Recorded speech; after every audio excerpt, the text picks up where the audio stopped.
What if intelligence could be enhanced? What if science could take a man with low IQ and turn him into a genius? But then, what if that genius came at a heartbreaking cost?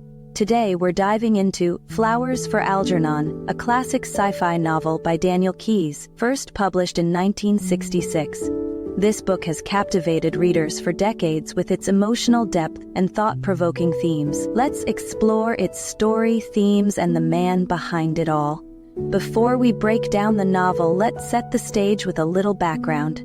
Flowers for Algernon originated as a short story in 1959 before Daniel Keyes expanded it into a full-length novel. It quickly became a beloved work of science fiction, winning the Nebula Award and being adapted into movies and plays.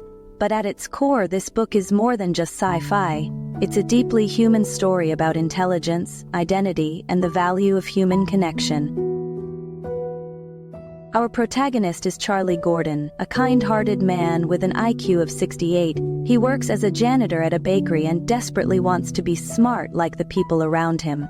Charlie is selected for an experimental surgery designed to increase his intelligence, an operation that has already shown success in a lab mouse named Algernon.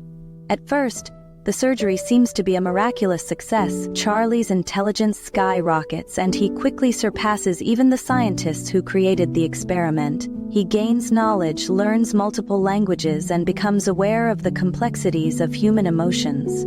However, this transformation is not without its dark side.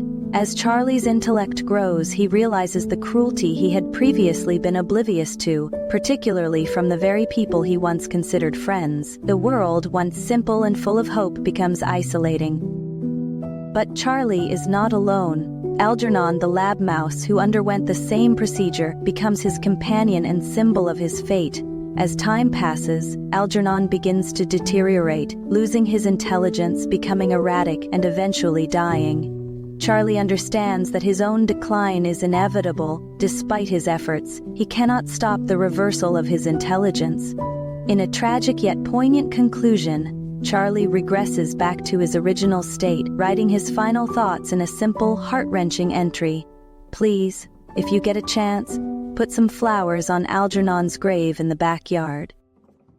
Flowers for Algernon is more than just a story about intelligence. It's a deeply philosophical novel about what it means to be human. Some of its key themes include the ethics of scientific experimentation. Should we alter human intelligence? What are the moral responsibilities of scientists? The illusion of happiness. Is ignorance truly bliss, or does intelligence bring more suffering? The value of human connection. Throughout his journey, Charlie struggles with isolation, both in his initial state and as a genius.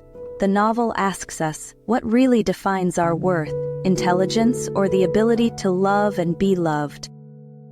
Now let's talk about the brilliant mind behind the novel, Daniel Keyes. Born in 1927, Keyes was a writer, editor, and teacher with a passion for psychology and human potential. The inspiration for Flowers for Algernon came from his experiences as a teacher, where he saw the struggles of students with learning disabilities. Keyes was fascinated by the idea of intelligence and its impact on self-awareness and relationships. His novel continues to be taught in schools and remains one of the most moving explorations of human nature in modern literature. Few books manage to touch the heart and challenge the mind quite like Flowers for Algernon. It's a story of hope, tragedy, and the human experience, one that continues to resonate across generations. Have you read this novel? What are your thoughts on Charlie's journey? Let us know in the comments below. And don't forget to like and subscribe for more deep dives into literature.